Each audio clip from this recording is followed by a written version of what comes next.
So these people back in the early 80s, many scientists and people in the movie industry knew that there might be a possibility of a pole shift. They thought the pole shift might be caused by by an alignment of planets, of Jupiter lining up with Saturn, lining up with Mars and Earth, and they thought the combined gravitational pull of all these planets in the year 2000 would pull the Earth off of its axis and cause global destruction.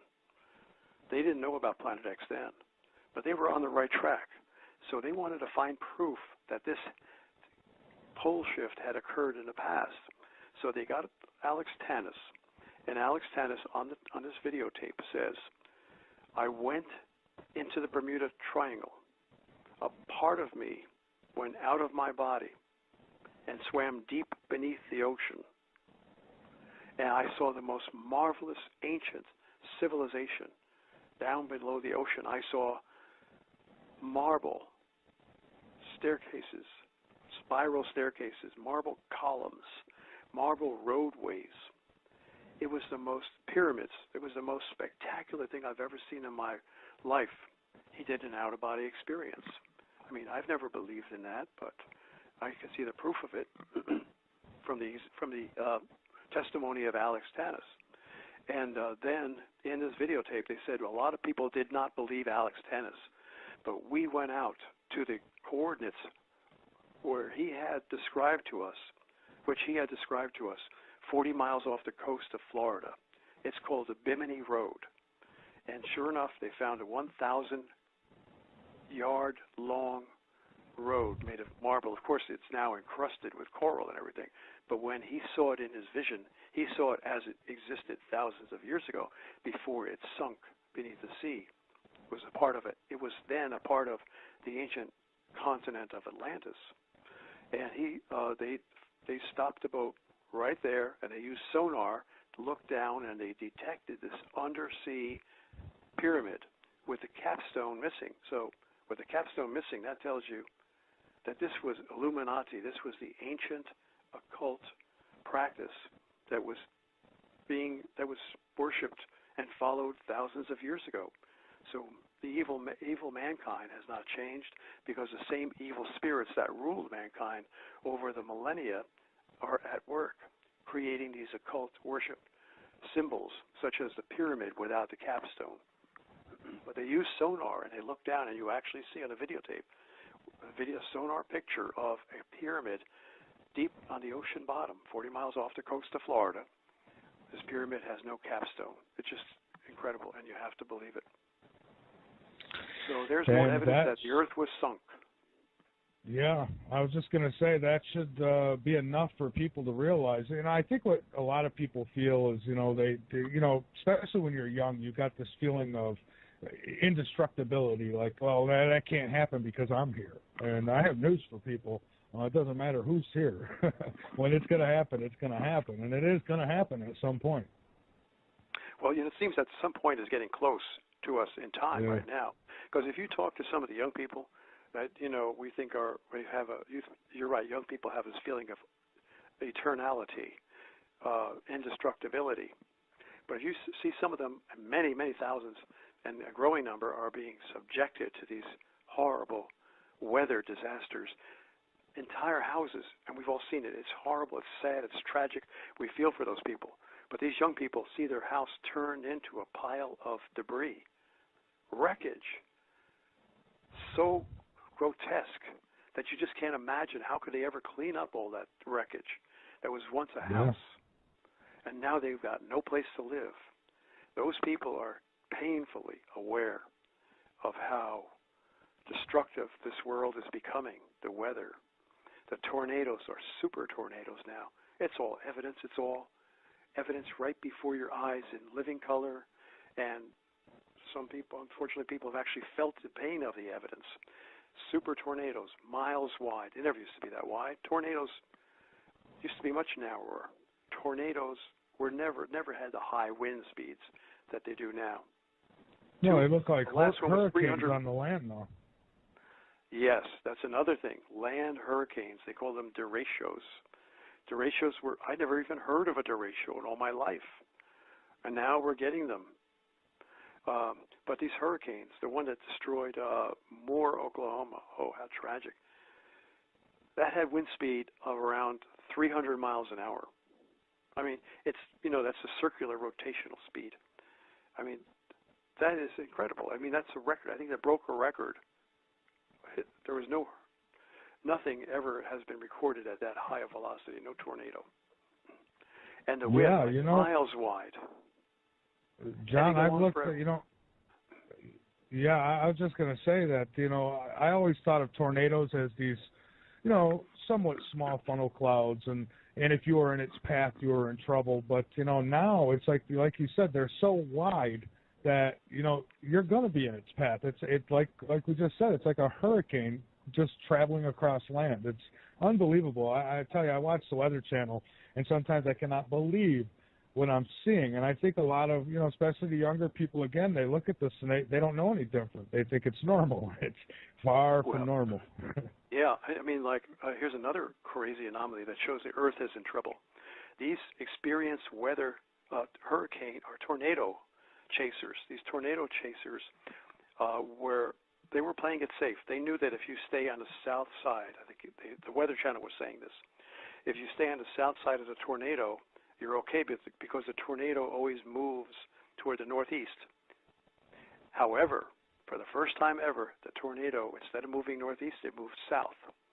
And it killed 3 very dedicated, experienced tornado hunters. Yeah. So the weather's getting horrible. The flooding is epic levels. I mean, record flooding over and over again. Far more than we've ever had in the past, far greater water levels, cars being washed away. Day after day, you see this all over the country. I can't even begin to tell you all the different places that have been severely flooded. Homes destroyed. You know it. You see it. I don't even have to go into details, right? And then the drought. Oh, yeah, absolutely. Right next door, one state away, you'll have a drought where the ground is so cracking so much, a long-term drought, that the ground is shrinking and cracking, and the foundation of the house is collapsing because the earth is so dry. That's close, right? Adjacent to a flooded area. Yeah. So it's really, we know the Earth is in trouble. We don't even have to. I mean, we could go on and on and spend 2 hours talking about the weather anomalies. If people will believe, they have to, that the Earth is in big trouble.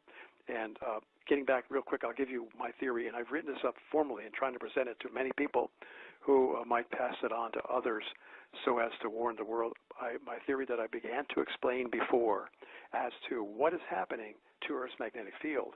Well, the magnetic field's getting messed up because of the swirling molten iron core of the Earth that I talked about before. The solar winds blasting and impinging upon Earth's magnetic field. The electromagnetic energy from those solar winds impacting Earth's magnetic field is feeding back, just like from the skin of the apple into the core of the apple, into Earth's core, and that energy is not only heating up the Earth's core, but it's putting a force, budging force, nudging force on the solid iron core at the very center of the Earth, which is immersed in the liquid molten iron core. That center iron core, that pit, more or less, of the Earth is getting nudged off of its center. And as it gets nudged off center, what happens? It, instead of sitting there in the middle and just rotating nicely and allowing the molten iron core to swirl nice and evenly in a swirling motion like your blender, what happens is that the iron core gets shifted off center, and now the iron core is not only rotating daily, but it's revolving. And that's why you see the jet stream looking like a huge wavy roller coaster. If you look at the weather map on the Weather Channel, the jet stream always looks like a huge roller coaster. Never used to look like that decades ago. It's not supposed to look that way. That, according to my theory, is because the Earth's solid iron core has been shifted by this magnetic energy, electromagnetic energy from the solar winds, feeding back into the core, shifting the core off center, and now we've got hey, you remember seeing a jumping jack, right? Jumping jacks when you're... Oh, yeah. What it is, it's like an empty capsule, like a pill capsule with nothing in it, but it has a little ball bearing. so that ball bearing can shift the weight of that empty capsule, and it looks like it's jumping as the ball bearing rolls inside of the empty capsule. Well, in a similar vein, you have this ball rolling around, rotating around, and causing all that molten iron that should be swirling nice and smoothly, causing the molten iron to slosh around and form waves.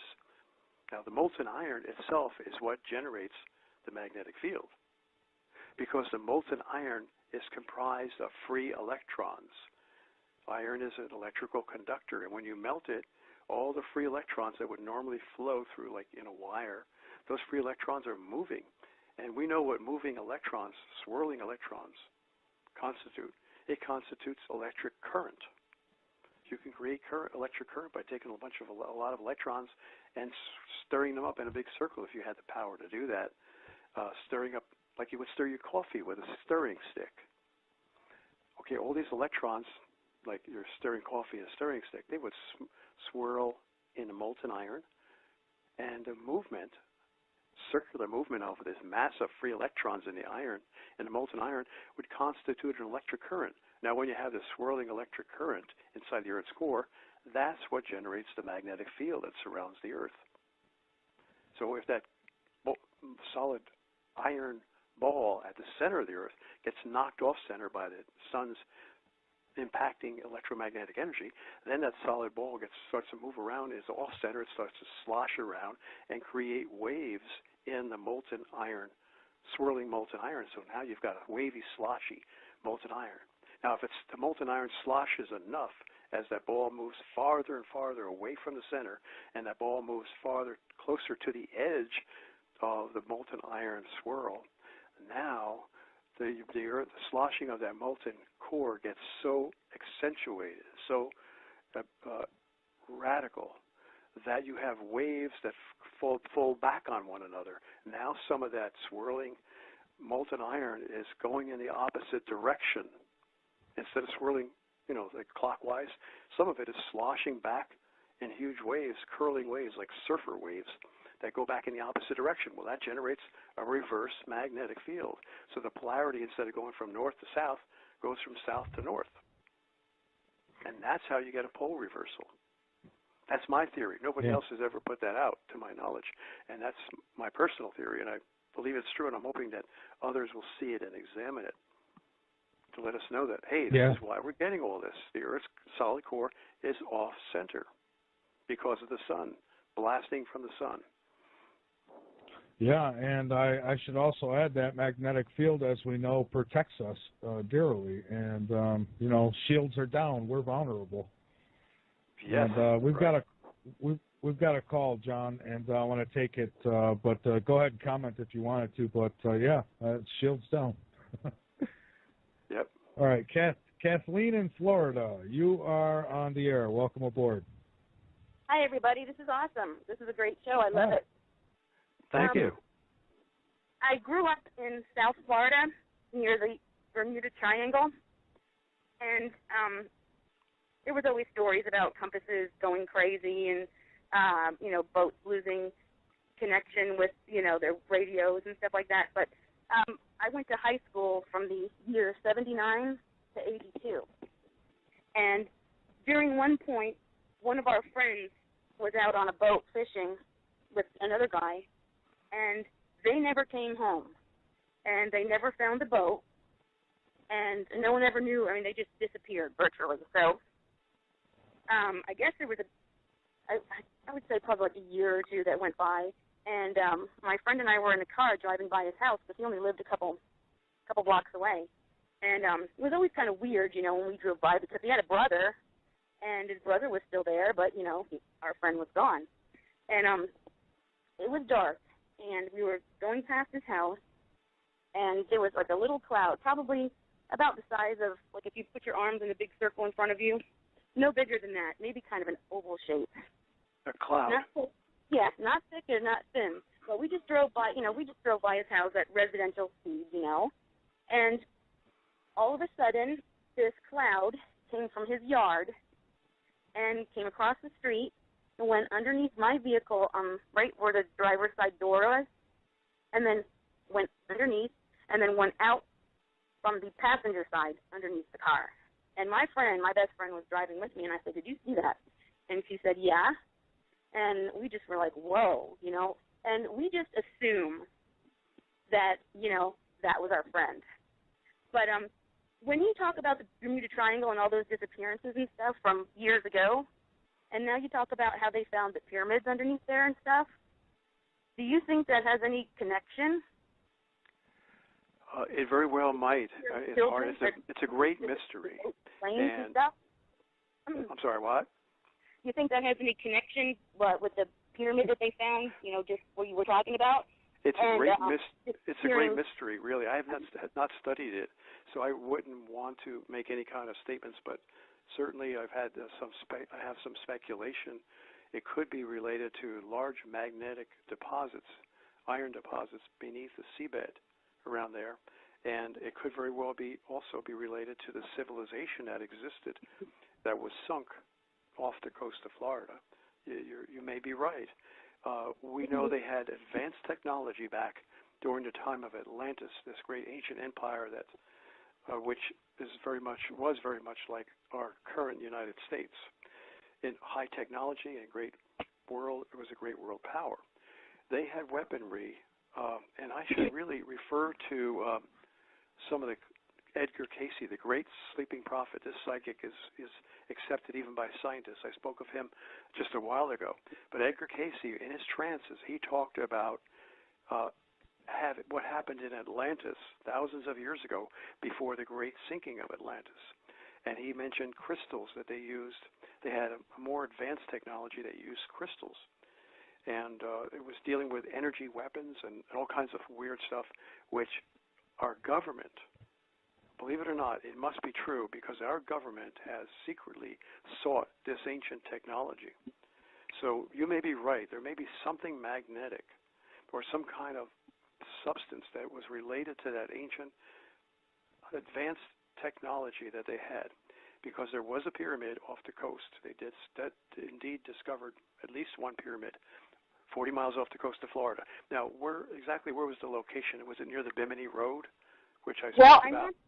I'm not sure exactly where the Bimini Road is, but when we were kids, the Bermuda Triangle, probably so, the Bermuda Triangle is what we were always told was off the coast, and I lived in Boca Raton, so it was not too far off the coast of where I was, and then there was a triangle, 3 points that were, where all these things had taken place, where they just kind of referred to that as the Bermuda Triangle. So that was off the coast of Boca Raton, right? About how many miles?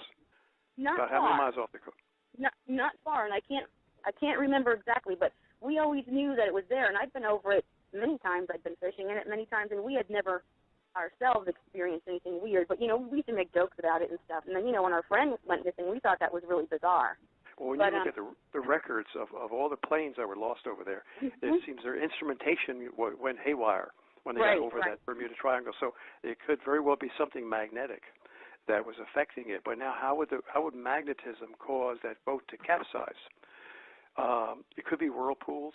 Have you ever noticed any disturbances in that water when you or anyone else was out there? In fact, you may be able to read stories about the many people who've been boating out there, if they have noticed any whirlpools or any turbulence, unusual turbulence that has occurred. Is there something like that you know of? Well, I personally saw a water spout while I was driving down A1A, and it was probably 100 feet off the coast, maybe 200 or 300 feet, and it was really tall. Probably, I can't tell you how tall it was. It wasn't like a mile or anything, but we could see it while we were driving down A1A, which is not only a whirlpool, but an air cyclone, or a small funnel cloud, I should say, just like a mini tornado that people might not even notice it. It might come up from the sea, and I'm just speculating, but the speculation is based upon principles of electricity and magnetism and how that would create whirlpools, because we do have air is charged electrically. We know that when moisture rises into the clouds, what does it do? It carries with it electrons, and those electrons build up in the cloud, eventually discharging to Earth as lightning. So we know there's electrical effects in the air. Now, if this magnetic field were to create a vertical column that goes upward through the water and above the water, it could disturb the air and cause a circular motion. We know that many hurricanes have that circular motion from the ionosphere discharging to the salt water. Salt water is a very good conductor of electricity, and that disturbance could cause a whirlpool, a mini tornado that could take the boat, flip it up in the air, and capsize it. Right, in a matter of seconds. They never found it. They never found it. It was never, ever found. Right, so if it got capsized in that way, either by a little turbulent funnel cloud that was created maybe for a short period of time, or by a vortex swirling whirlpool in the water that was created for a short time, like it's called an eddy, that would also could capsize the boat and sink it rapidly. You know, and I wonder, John, if it's possible that the magnetic force could be so strong that it just, you know, like an MRI, if you've got metal in your body, it'll rip it out. If maybe at times it gets so strong that something with steel on it or what have you, a plane, a boat, and it just sucks them down. Right, and that's a good point because, you know, regarding your problem, your story, Kathleen. Is it Kathleen? Yes. Yes, sir. Okay. Regarding your story, and Michael just caused me to realize that planes are also taken down by the Bermuda Triangle. Planes have disappeared. And so it may not even have been a vortex of water, but just a cyclone or a funnel cloud that was created momentarily, and that took the plane and just brought it down and just pulled it right down through the funnel into the ocean. And that's maybe perhaps how so many planes have been lost. So just from the many disappearances of airplanes, we can probably make a educated guess that it's caused by turbulent air, which is electrically generated somehow by something beneath the seabed. Well, you know what got my mind wondering was when you said that, because I didn't know this until we were speaking of it a few minutes ago about the ancient civilization that they found, and isn't that kind of where the Bermuda Triangle would be? You said, what did you call it, Bermuda Row? Oh, the Bimini Road, yeah, it's probably in that area. I don't know how far up the coast, but I know it was 40 miles off the coast of Florida that they discovered the Bimini Road. Well, then Bimini isn't too far from the Bahamas and Florida, so I wonder if that's actually included in the Bermuda Triangle the way they used to have it mapped out. But another thing that started making me think was there was a gentleman on the show last night speaking of the yellow box, the yellow. Yeah. What is it? Yep, the yellow box. Were ancient machines and stuff, and I'm wondering that if maybe one of those things may have been in operation and underneath in that city from ancient times and may have still been in operation, or maybe something set it off and it made it work. Because isn't that part of like time travel or, you know, like magnetic force or magnetic fields associated with that too? Yeah, it's an interesting theory to investigate. I haven't studied it, so I don't know, but I know, you know, from the studies of Atlantis, they did have this high technology. They utilized crystals. So, yeah, I mean, there's a lot. I'll bet there are people who have been studying this today, especially we have many researchers in this area, the field of ancient knowledge that you're referring to, that might shed more light on this situation. But, you know, a couple things come to mind is that fact that many coastal areas have been sunk. It's not just off the coast of Florida, but it's also 2,000 feet off the coast of Cuba. 2,000 feet deep off the coast of Cuba, they found land masses sunk. They found land masses sunk off the coast of Japan. And also off the northern coast, James McCanney has stated a number of times, off the northern coast of Australia, the U.S. Navy has been conducting secret salvage operations of the lost continent of Atlantis, sunk off the northern coast of Australia. So this is all around the world that these sunken coastal cities have been found, and you would expect that. When you stop and think of what happens, now just picture the Earth as a huge, the way I like to make things is graphic, give graphic examples so people can see vivid pictures in their minds. Picture the Earth as a huge balloon filled with jello. Now, assuming that the balloon would have to be pretty strong to hold all that jello. Now you rotate the balloon, just as the Earth rotates. What would happen to the shape of the balloon? What would your mind's eye tell you would happen to the shape of the balloon as that balloon is rotating the way the Earth rotates? Yeah, it would it remain round round? a little bit. stretch. So it would not remain round, right? Would stretch and get oblong. Right. The equatorial area of that balloon would bulge out, and it would appear, and the poles, the north and the south pole, would flatten out, right? So you'd have like a flattened, widened circle, sort of almost like a tire, an automobile tire laid sideways. Okay, so now what happens is a planet comes by, a huge dwarf star. Now this dwarf star, incidentally, because the scientists, before they were muzzled, scientists such as Dr. Harrington, the late Dr. Harrington, and others said they believe that this object is a brown dwarf star that's being gravitationally pulled into or toward our sun. If you look up the definition of a brown dwarf star, the puniest brown dwarf star is about 3 Jupiter masses. 1 Jupiter mass is 318 Earth masses. So 3 Jupiter masses is getting close to 1,000 Earth masses. This 1,000 Earth mass dwarf star comes by Earth. It exerts a gravitational pull as it passes over Earth, like a bowler would put a spin on the ball. And it jerks the North Pole southward, so that now the North Pole, and we talked about, remember, Toronto was at one time, Toronto and Minnesota were one time at the North Pole. Well, it takes that North Pole where it exists today, which is frozen, and it moves it southward in a matter of an hour as it passes by. So now the bulgy part of the Earth is no longer in the same position. What was the equatorial bulge now becomes a different portion of the Earth, so you got a new equator that's formed. And so the whole bulgy shape of the Earth gets transformed, gets shifted, and the equatorial bulge occurs on a different portion of the Earth. You can visualize that in your mind, right? Right. Okay, so now what was Quito, Ecuador, and South America, the northern part of South America, all along the equator, that's moved out of there, and now New Jersey and North Carolina become the new equator. Now New Jersey starts to bulge outward, and land masses start to rise up from the sea off the coast of New Jersey and New York. And because it's bulging out there, that's the new equator.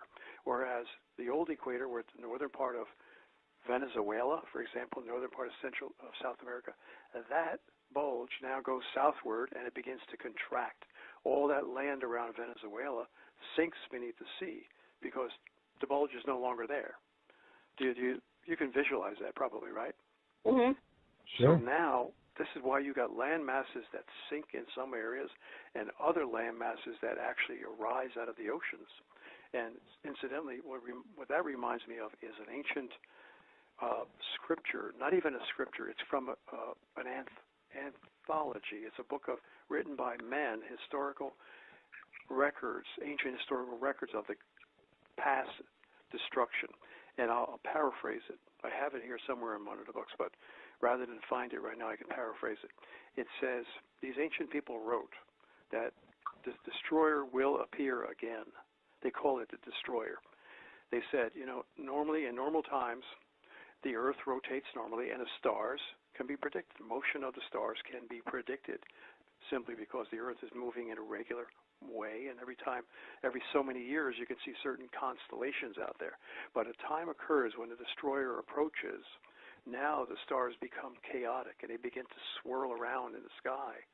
At first, very slightly, they begin to shift, and you can no longer predict the position of the stars. That's because the Earth is beginning to take on a slight wobble. But as the wobble becomes more accentuated and rapid, then the stars actually appear like they're swirling in the sky, chaotically. And they say when the destroyer approaches, we will cause blood to drop upon the Earth. Now that's flaming meteors. Meteors get hot from the air friction as they plummet to the Earth. Meteors that are being gravitationally dragged in by this body. It looks like blood, flaming blood. And the Bible talks about hail mingled with fire and blood is cast to the earth. That's what the book of Revelation talks about will happen in these end times. Fire mingled with blood. So when blood drops upon the earth, the ancient Colburn historians state, then the destroyer is passing by, and mountains will open up and belch forth fire and ash. Seas land masses will rise out of the sea and the seas will boil.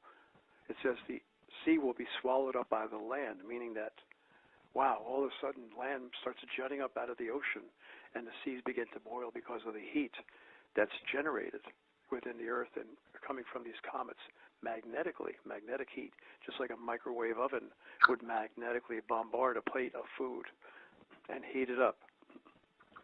So this is what happens when the earth begins to wobble and swirl around. So you have a whole shifting, land masses sinking and land masses rising. I see. Okay. Kathleen, anything else? No, I think that was just really interesting, and I thank you for explaining that all to me and give me something to think about. Yeah, I would say just judging by the loss of aircraft, many aircraft that were lost over the Bermuda Triangle, this is a sort of probably, very possibly, an air turbulence phenomenon caused by electromagnetic forces, possibly.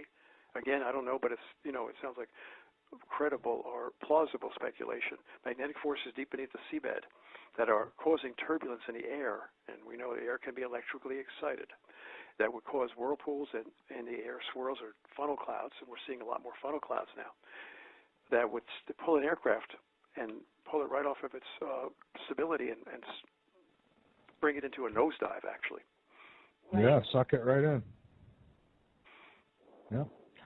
Okay. Well, again, Kathleen, thank you. Interesting stuff. People should stay away from.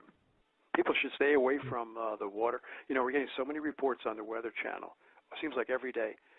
Water turbulence, undertow, currents that are causing drowning people, huge waves. That's another phenomenon. These massive rogue waves out at sea that are capsizing ships. This is becoming more frequent. And then also waves on the shore that are like tremendous. Surfers are getting ruined, hurt, injured, killed, drowned from these waves. And they say, undertow is horrible.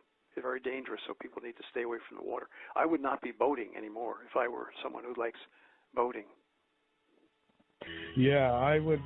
I might reconsider boating myself. I don't boat, but if I did, I may be reconsidering it. I don't know. Hold on with us, John and Kathleen. Thank you so much for the call.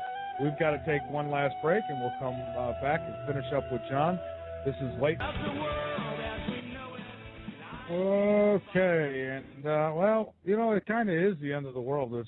I know it. I know a lot has changed, and I'm not talking about just people and the way they behave, but the planet itself, the weather patterns, the activity, the solar system activity as well. And you look at the sun and the different things going on there. We got fireballs coming not only close anymore, but impacting us. So, there's a lot going on. And whether you buy the whole Planet X thing or if you're more of a, it's Jesus is coming back type deal, however you view it, the fact of the matter is you cannot deny that these changes are happening and that there is evidence and plenty of it that these changes have taken place before.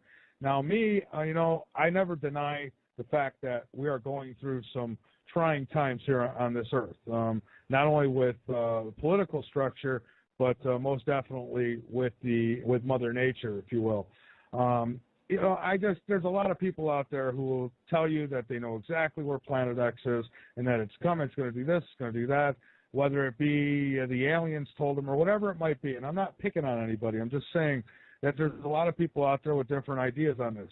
The fact of the matter is we really don't know when or where or how. We just know that something's going to happen.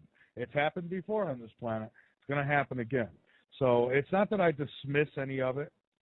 It's just I'm a guy who likes facts. I like proof. And a lot of what John's saying here tonight does lay out some groundwork towards proof that we're going to go through the same things our ancestors have gone through on this planet. And that's magnetic pole shifts, and that's actual pole shifts, like the woolly mammoth, frozen, with fresh vegetation in its mouth. I mean, that happens pretty quick for the woolly mammoth to be frozen like that. So, I'm not in denial, that's for sure. And I know that I'm not Superman. I'm not going to, who knows? I don't know if I'll live through the changes or if I'll even see them in my lifetime. I assume I will. It certainly feels like I will. But whether I survive or not, I leave that up to God, because I do believe in God. I do believe in a higher power, and I don't believe, however, that we're going to get help from God or aliens. I wrote a report about that, and I posted it today. I'm trying to find the article that I have. Well, I can quote it for you. The third secret of Fatima. This sounds fantastic, but in 1917, 3 peasant girls in Fatima, Portugal, saw a vision, and it sounds kind of hokey or questionable anyway. But when you look at what the secret was, or other girls who have had similar visions, then you begin to see that there is a great deal of credibility in it. I do believe that the third secret of Fatima was indeed given by an angel of God to these girls back in 1917, and the third secret was, led up to the very chronological end of the world. In order to give us solid credibility for that third secret of Fatima, I'd like to quickly go over the girls in Garabandal of Spain. Garabandal, Spain, 1964.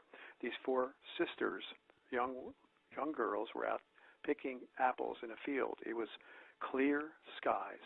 All of a sudden there was a loud boom, like thunder, very loud, like a bomb. One of the girls, whom I have on videotape, testifies. On a clear day it sounded like a bomb.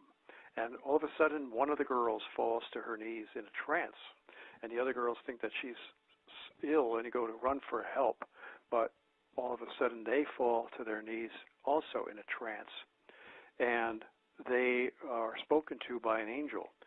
They've had many of these experiences. They woke up from the trance and went back running excitedly to their families and to the townsfolk, and told them that they had seen what they call the angel.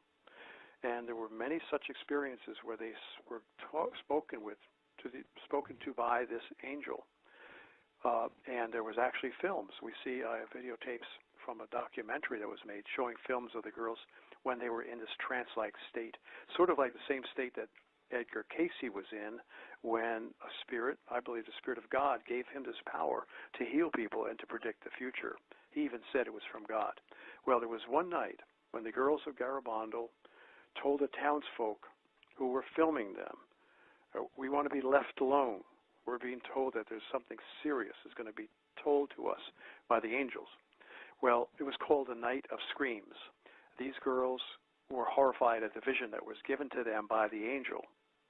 And the person who recounts it, this woman who has studied and interviewed the children, says that they said several things, but one of the things they said the angels told them was that at some time during these future disasters, no electric motor anywhere in the world would be operable. Now that sounds like a very irrelevant and peculiar prophecy for girls to be relating. So it sounds like they did not make it up, like it was indeed given to them by some metaphysical spirit. No electric motor will operate at a certain time. Well, I immediately picked up on it because of my knowledge of physics and electricity and magnetism and how that relates to this incoming gravitational magnetic body, Planet X.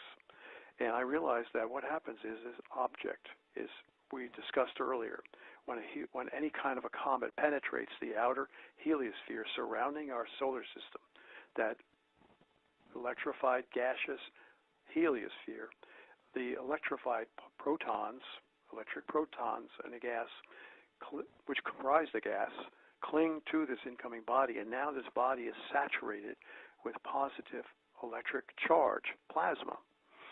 And that's what forms the tail of the comet, and it has a glowing tail because it's electrified. Now, when it comes in, because it's moving electric charge, anytime you have moving electric charge, you have an electromagnetic field that is generated, that billows out around the path of that moving charged object. So when Planet X comes in, or one of its accompanying gravitationally captured comets, they're all saturated with plasma, a magnetic field billows out around the flight path of this incoming comet, just as a chemtrail would billow out around the flight path of an airplane. Now, this billowing invisible magnetic field expands to be greater and greater in size as it passes in the flight path, like a chemtrail. And this magnetic field then engulfs the entire Earth, and it penetrates Earth the way it cuts through Earth, in the same way that a ghost would walk through a wall or pass through a wall. And the entire Earth is engulfed with this powerful magnetic field from this moving, massive, charged body.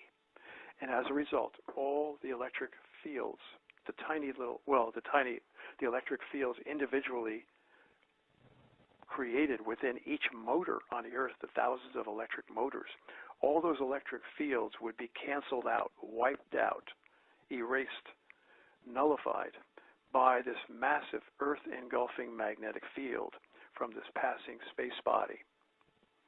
And that is how, very logically, based upon physics, all electric motors on Earth could be made inoperable. There is no way that these unschooled peasant girls could have made this up. Clearly, this prophecy that every electric motor on Earth would become inoperable must have been given to them by an angel of God. Now, yeah, that would be kind of like an EMP, wouldn't it? Sort of, yeah, an electromagnetic, right. And rather than being a pulse, yeah, it's a burst. An EMP would be an electromagnetic burst, you're right. And that, as we know, would destroy all electronics that are unshielded. So this, to me, presents clear evidence to anyone, any unbiased observer, that these girls were actually given visions and messages by a metaphysical being, an angel of God. Now, only God would speak to people and warn them about the destruction that God says in the Bible that he himself is creating, will create, because mankind has drifted from him.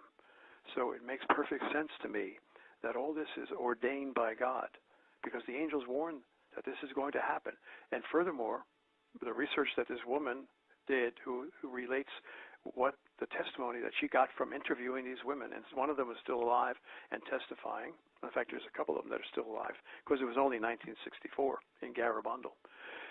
They say that this will come from God. The angel told them this is a chastisement from God, and also that there would come a time when there will be a great, this is kind of harrowing and scary to think about. They say there would come a time when there will be a great thirst all around the world, and people will attempt to kill one another.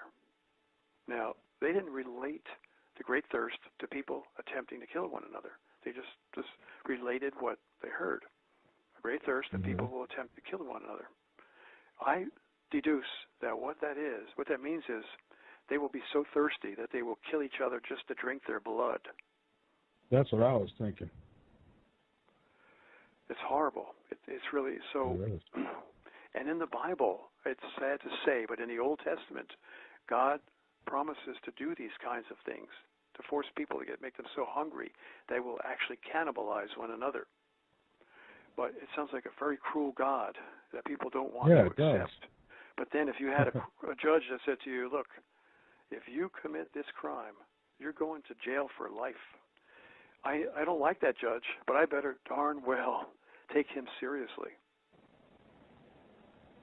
Same thing with God. Now God says, hey, I'll die for you. I am dying. I will die for you. I have died for you, so that you won't have to take the punishment that my perfection requires. I will take your punishment, and I will, even at the last moment of your life, if you call out to me, I will save you. That's the greatest love and graciousness that anyone could ever expect. So you have both extremes with God. You have the willingness to forgive up to and accept and embrace and give eternal life up to the very last moment before the destruction of the world. And if that is rejected, if God's calling is rejected right up to the end, then comes the harsh chastisement. Well, he won't get no resistance from me, that's for sure. Not from me either. When I was a belligerent atheist, and I was suddenly in fear for my life, I actually spoke to God. And that's something that no, even so-called good Christians don't really do. They pretend to pray, but they don't really believe that God is there listening.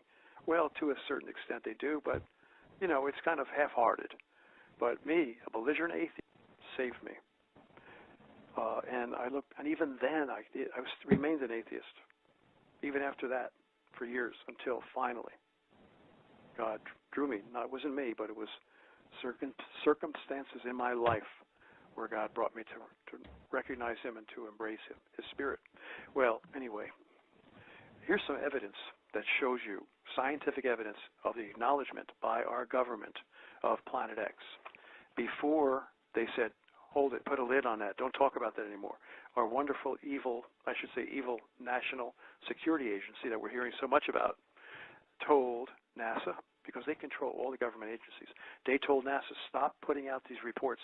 Do not mention Planet X anymore. How do I know that? Well, I can deduce that that's what they told NASA, because once they had discovered Planet X, and I've got the newspaper articles which I photocopied from my county library, proving that they were out. They knew Planet X was there. They went to look for it. They found it. They discovered it. They heralded it in major newspapers, and then they were told to shut up and don't say any more about it. And ever since then, the subject has been blacked out. There's more proof that Planet X does exist, because when you have a cover-up, the cover-up itself is more compelling proof of the crime. The cover-up of the crime is compelling proof, like with the Kennedy assassination. They went through such elaborate cover-ups that, and as Jim Marrs, the great Kennedy assassination researcher and author, Jim Marrs says, the totality of the cover-up evidence itself is so great that the cover-up in itself proves that he was assassinated by a high-level conspiracy. Well, anyway, here's the cover. The cover-up was for many years. But here's the original article that was issued. Well, I've got 4 articles that were issued back in 1983. New York Times, January 30th, 1983, title, Clues Get Warm in the Search for Planet X. This is the actual article photocopied from the New York Times. Clues Get Warm in the Search for Planet X by John Noble Wilford. Quote, something out there beyond the farthest reaches of the known solar system seems to be tugging at Uranus and Neptune. Some gravitational force keeps perturbing the 2 giant planets, causing irregularities in their orbits. The force suggests a presence far away and unseen, a large object that may be the long-sought Planet X. Evidence assembled in recent years has led several groups of astronomers to renew the search for the 10th planet. They are devoting more time to visual observations with the 200-inch telescope at Mount Palomar in California. They are tracking 2 Pioneer spacecraft, now approaching the orbit of distant Pluto, to see if variations in their trajectories provide clues to the source of this mysterious force. And incidentally, those 2 Pioneer spacecraft indeed radio transmitted back to NASA their trajectory deviation, the deviation from their trajectory, which would have been caused by a massive object. Those space probes, Pioneer 10 and 11, Pioneer 10 was sent out to the point in space, in deep space, beyond Pluto, the point where the scientists, the astronomers, had calculated that this massive force existed, gravitational body existed, pulling on the orbital paths of the planets Uranus and Neptune. So now they simply sent out the probes to that point where their calculations said it would be. And indeed, the deviations, the gravitational pull, deviated or drifted that space probe, Pioneer 10, off of its orbit, off its trajectory. And so I'll continue reading. So we have evidence right there. And they're hoping that a satellite-borne telescope launched last week will detect heat signatures from this planet or whatever it is out there. The infrared astronomical satellite was boosted into a 560-mile-high polar orbit, probably around the South Pole orbit, Tuesday night from Vandenberg Air Force Base, California.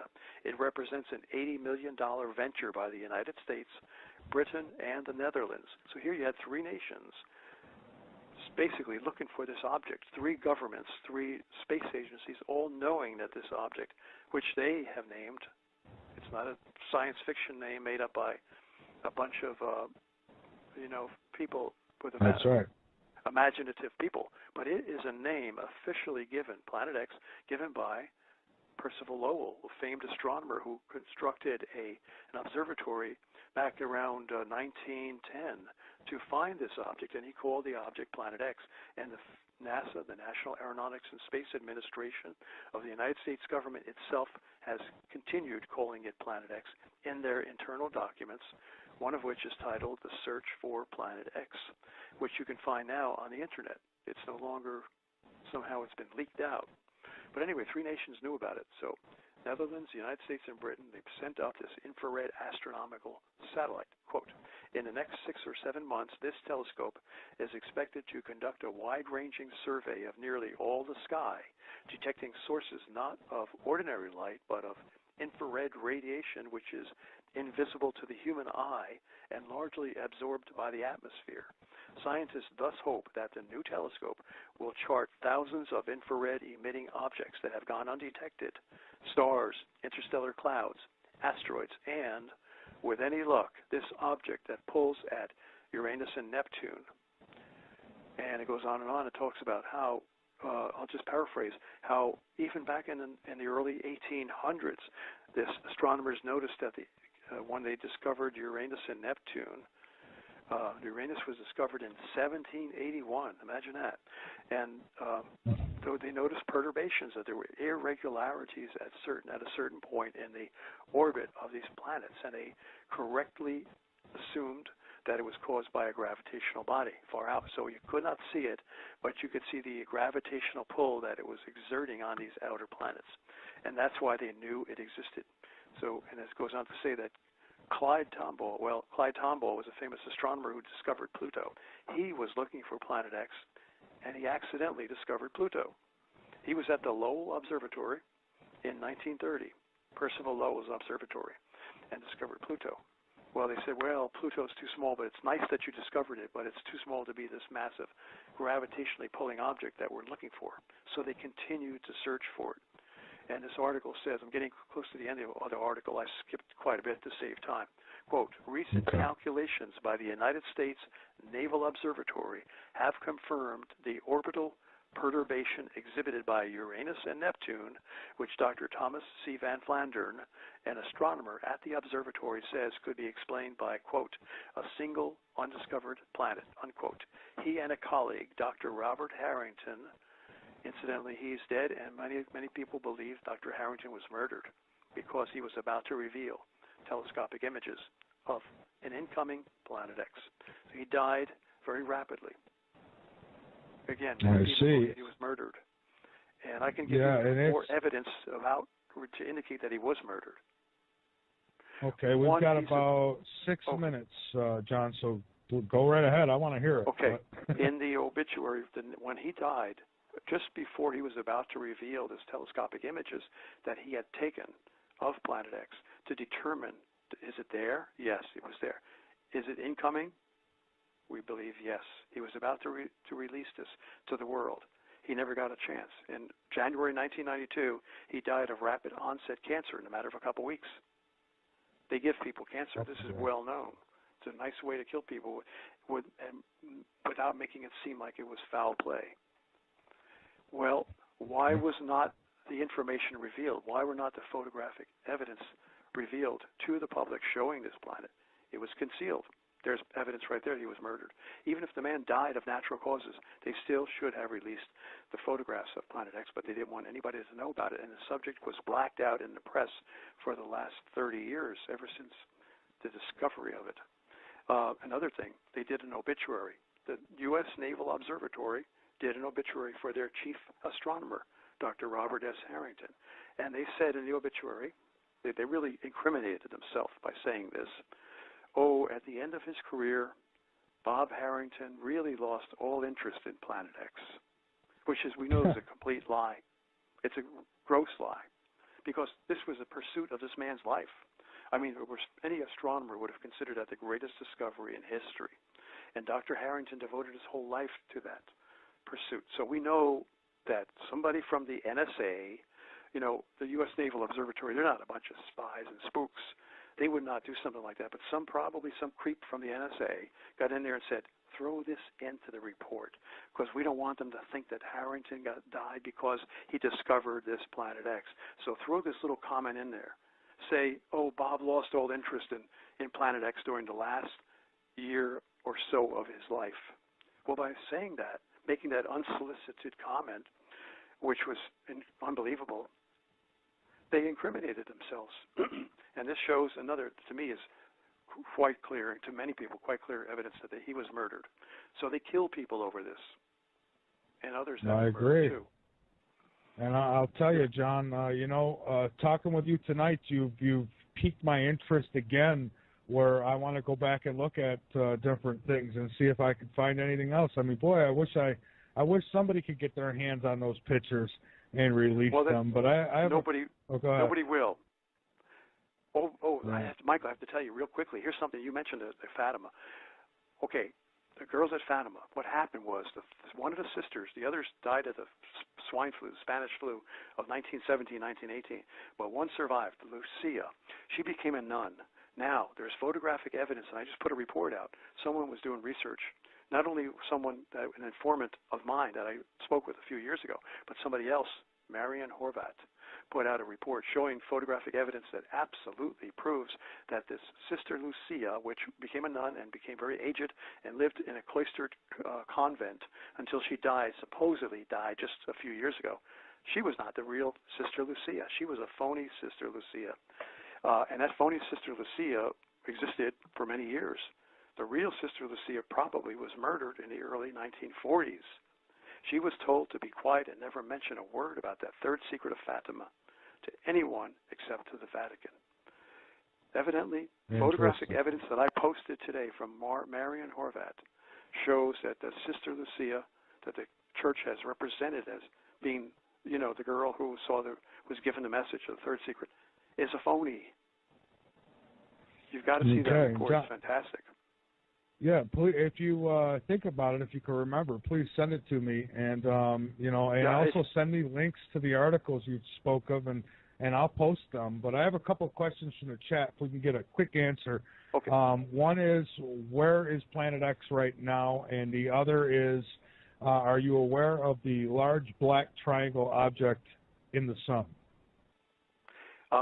Where's Planet X? I don't know. I mean, only NASA knows. I mean, we have many of us believe that he's running away from you, and you're grabbing him from the back of his suspenders. You're pulling him backward. He's going to decelerate. That's exactly what happens as this object overshoots the sun. Then instead of the sun pulling it toward it and accelerating it, now the sun is pulling it back because it overshot, and it's decelerating it, and now it makes a big looping U-turn around the sun. That's going to take several years. According to the people in Edgar Cayce and Atlantis, who went into a trance and saw what happened in the past thousands of years ago when the same destruction occurred in Atlantis, there were two destructions separated by a period of years. I believe that period of years was 3.5 years, the same time that's predicted by the Bible as being the period of rule and reign by the global Antichrist, 3.5 years. The first passage is going to be the destruction when it comes over Earth's path on its way over the top of the sun. It's going to cause a certain amount of destruction. Then it goes over the top of the sun, and it has to pass over Earth's orbital path a second time. I believe, my speculation is that it's 3.5 years between the first passage on its way over the top of the sun to the second passage over Earth on its way, or after it passes over the top of the sun and back out. 3.5 years. Anyway, it's making a U-turn, and we don't know where it is right now, but it's probably, from our best guess, in distant, making that big U-turn out around Saturn someplace, because we're seeing storms on Saturn. All right, and that's sort of circumstantial evidence. Now, I'm not sure about this. So there's the sun. There is an object called ISON, and Marshall Masters has actually photographs of it that were taken before the observatory in Costa Rica was shut down, where photographs were prohibited after Marshall Masters had captured this photograph of this object. It's very compelling. It's absolutely there, and that's the object that looks like an object near the sun.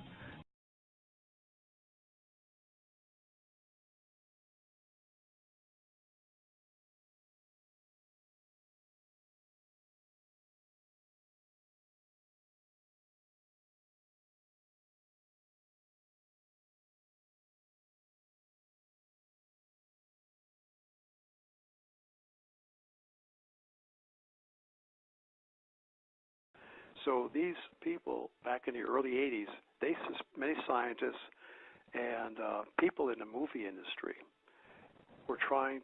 knew that there might be a possibility of a pole shift. They thought the pole shift might be caused by an alignment of planets, of Jupiter lining up with Saturn, lining up with Mars and Earth, and they thought that combined gravitational pull of all these planets in the year 2000 would pull the Earth off of its axis and cause global destruction. They didn't know about Planet X then, but they were on the right track. So they wanted to find proof that this pole shift had occurred in the past. So they got Alex Tannis, and Alex Tannis on this videotape says, "I went into the Bermuda Triangle. A part of me went out of my body and swam deep beneath the ocean. And I saw the most marvelous ancient civilization down below the ocean. I saw marble staircases, spiral staircases, marble columns, marble roadways. It was the most pyramids. It was the most spectacular thing I've ever seen in my life." He did an out-of-body experience. I mean, I've never believed in that, but I can see the proof of it from the testimony of Alex Tannis. And then in this videotape, they said, well, a lot of people did not believe Alex Tannis, but we went out to the coordinates where he had described to us, 40 miles off the coast of Florida. It's called the Bimini Road. And sure enough, they found a 1,000-yard-long road made of marble. Of course, it's now encrusted with coral and everything. But when he saw it in his vision, he saw it as it existed thousands of years ago before it sunk beneath the sea. It was a part of it. It was then a part of the ancient continent of Atlantis. And they stopped the boat right there, and they used sonar to look down, and they detected this undersea pyramid with the capstone missing. So with the capstone missing, that tells you that this was Illuminati. This was the ancient occult practice that was worshipped and followed thousands of years ago. So the evil mankind has not changed, because the same evil spirits that ruled mankind over the millennia are at work, creating these occult worship symbols, such as the pyramid without the capstone. But they use sonar, and they look down, and you actually see on a videotape, a sonar picture of a pyramid deep on the ocean bottom, 40 miles off the coast of Florida. This pyramid has no capstone. It's just incredible, and you have to believe it. So there's more evidence that the Earth was sunk. Yeah, I was just going to say that should be enough for people to realize. And I think what a lot of people feel is, they especially when you're young, you've got this feeling of indestructibility, like, well, that can't happen because I'm here. And I have news for people. Well, it doesn't matter who's here. When it's going to happen, it's going to happen. And it is going to happen at some point. Well, it seems that some point is getting close to us in time right now. Because if you talk to some of the young people that, we think you're right, young people have this feeling of eternality, indestructibility. But if you see some of them, many, many thousands, and a growing number are being subjected to these horrible weather disasters. Entire houses, and we've all seen it, it's horrible, it's sad, it's tragic. We feel for those people. But these young people see their house turned into a pile of debris, wreckage, so grotesque that you just can't imagine how could they ever clean up all that wreckage that was once a house. And now they've got no place to live. Those people are painfully aware of how destructive this world is becoming, the weather. The tornadoes are super tornadoes now. It's all evidence. It's all evidence right before your eyes in living color. And some people, unfortunately, people have actually felt the pain of the evidence. Super tornadoes, miles wide. They never used to be that wide. Tornadoes used to be much narrower. Tornadoes were never had the high wind speeds that they do now. No, they look like hurricanes on the land, though. Yes, that's another thing. Land hurricanes, they call them derechos. Derechos I never even heard of a derecho in all my life. And now we're getting them. But these hurricanes, the one that destroyed MORE, Oklahoma, oh, how tragic. That had wind speed of around 300 miles an hour. I mean, it's, that's a circular rotational speed. I mean, that is incredible. I mean, that's a record. I think that broke a record. There was nothing ever has been recorded at that high a velocity, no tornado. And the wind miles wide. John, I've looked at, I was just going to say that, I always thought of tornadoes as these, somewhat small funnel clouds, and if you were in its path, you were in trouble. But, now it's like you said, they're so wide that, you're going to be in its path. It's like we just said, it's like a hurricane just traveling across land. It's unbelievable. I tell you, I watch the Weather Channel, and sometimes I cannot believe what I'm seeing. And I think a lot of, especially the younger people, again, they look at this and they don't know any different. They think it's normal. It's far from normal. Yeah, I mean, here's another crazy anomaly that shows the Earth is in trouble. These experienced weather hurricane or tornado chasers, they were playing it safe. They knew that if you stay on the south side, I think the Weather Channel was saying this, if you stay on the south side of the tornado, you're okay because the tornado always moves toward the northeast. However, for the first time ever, the tornado, instead of moving northeast, it moved south. And it killed 3 very dedicated, experienced tornado hunters. Yeah. So the weather's getting horrible. The flooding is epic levels. I mean, record flooding over and over again. Far more than we've ever had in the past, far greater water levels, cars being washed away. Day after day, you see this all over the country. I can't even begin to tell you all the different places that have been severely flooded, homes destroyed. You know it, you see it. I don't even have to go into details, right? And then the drought.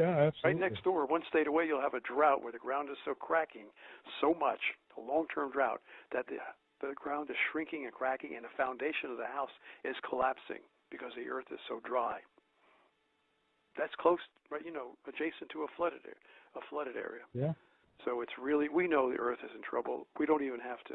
I mean, we could go on and on and spend 2 hours talking about the weather anomalies. If people will believe, they have to, that the Earth is in big trouble. And getting back real quick, I'll give you my theory, and I've written this up formally and trying to present it to many people who might pass it on to others so as to warn the world. My theory that I began to explain before as to what is happening to Earth's magnetic field. Well, the magnetic field's getting messed up because of the swirling molten iron core of the Earth that I talked about before. The solar winds blasting and impinging upon Earth's magnetic field, the electromagnetic energy from those solar winds impacting Earth's magnetic field is feeding back, just like from the skin of the apple into the core of the apple, into Earth's core, and that energy is not only heating up the Earth's core, but it's putting a force, budging force, nudging force on the solid iron core at the very center of the Earth, which is immersed in the liquid molten iron core. That center iron core, that pit, more or less, of the Earth is getting nudged off of its center. And as it gets nudged off center, what happens? It